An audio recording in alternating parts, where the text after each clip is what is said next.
বৃষ্টির দিনে শুক্রবার আজকে গরুর মাংস আর ভুনা খিচুড়ি হবে।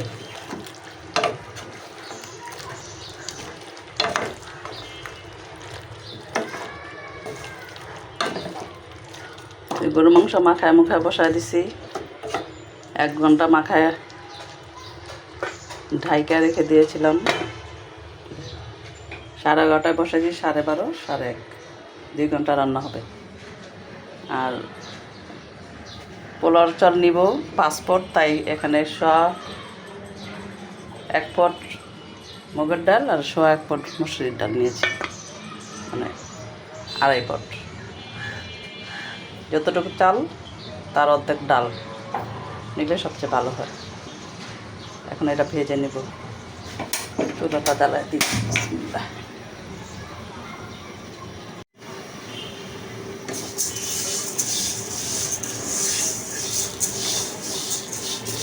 আমি কিন্তু আজকে আমার মেয়ের বাসায় আজকে হচ্ছে আমার মেয়ের বেবি হয়েছে আজকে 37 দিন। আর আমি আজকে 35 দিন যাবৎ এখানে, 2 দিন হাসপাতালে ছিল, 40 দিন থাকবো, তারপরে বাসায় চলে যাব। এসে হেল্প করতে হবে মেয়েকে, কারণ ওর শাশুড়ি থাকলে আমার টেনশন ছিল না। এখন শাশুড়ি নাই, এখন আমারই আসা যাওয়া করতে হবে, দেখতে হবে।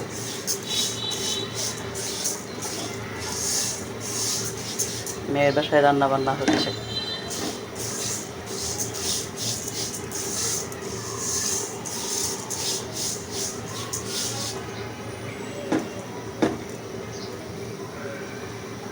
আমি অনেক দিন পর্যন্ত ভিডিও দিতে পারি নাই, মেয়ে অসুস্থ ছিল, মেয়েকে নিয়ে ব্যস্ত ছিলাম। এখন মেয়ে মোটামুটি আলহামদুলিল্লাহ সুস্থ হয়েছে। এখন আবার চেষ্টা করব কিছু কিছু দেওয়ার। আপনারা যদি দেখে একটু হলেও ভালো লেগে থাকে তাহলে লাইক কমেন্ট শেয়ার করবেন, আমাকে উৎসাহ দিবেন। আমি উৎসাহ পেলে বেশি বেশি দেওয়ার চেষ্টা করব। উৎসাহ না পেলে তো দিতে ইচ্ছা করে না।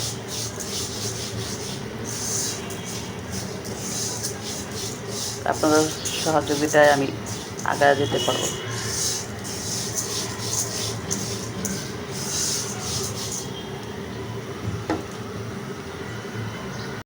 ভাতের মোটা চাল দিয়ে রান্না করলে মুগের ডালটা সিদ্ধ করতে হয় না। এখন তো পোলার চাল দিয়ে রান্না করা হবে, তাই একটু সিদ্ধ করে নিতে হবে। ভাজা হয়ে গেল, এখন এটা ধুয়ে একটু সিদ্ধ করে নেব। পেঁয়াজ হয়ে গেছে, এখন মশলা দিয়ে দিলাম।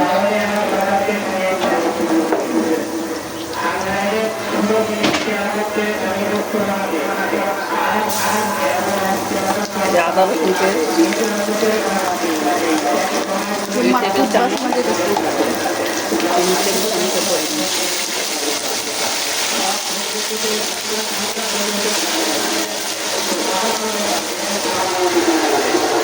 মাংস প্রায় হয়ে গেছে।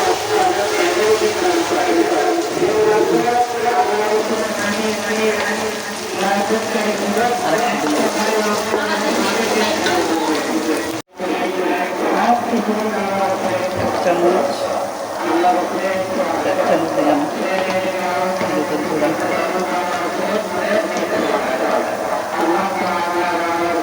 ধনিয়ার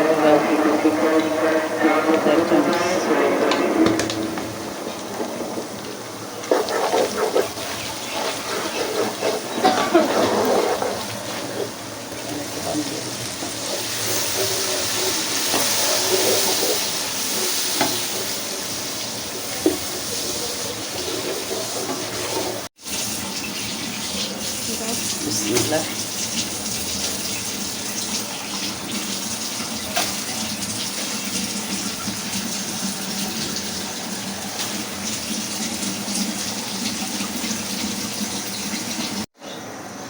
মুগের ডাল সিদ্ধ করে রেখেছিলাম, এটা দিয়ে দিলাম।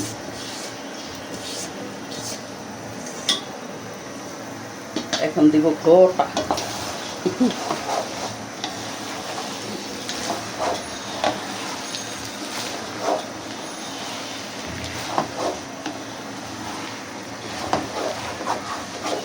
এটা কতক্ষণ ভাজবা? যতক্ষণ পর্যন্ত সুন্দর মতো ভাজা না আসবে ততক্ষণ।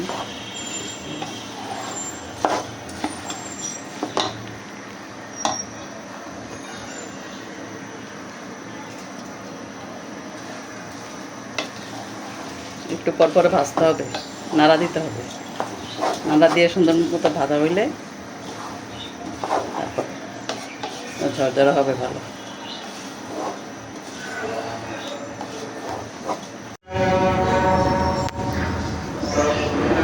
লবণ দিয়ে দিলাম 1 টেবিল চামচ, 1.5 কেজির মতো 1.5 টেবিল চামচ দিয়ে দিলাম।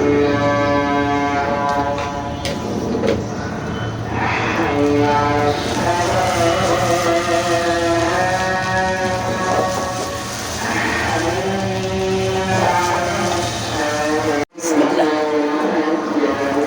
মাপা ছাড়াই দিই।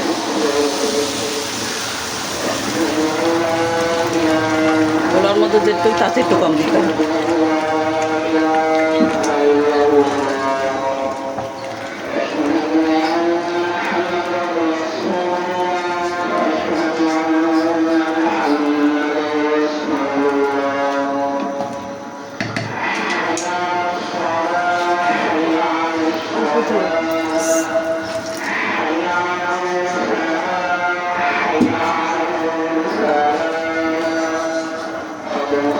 পোলার উপর দিয়ে 4 আঙ্গুল বেশি দেই পানি আমি। ইয়ার উপর দিয়ে পিঠের উপর দিয়ে দিও না।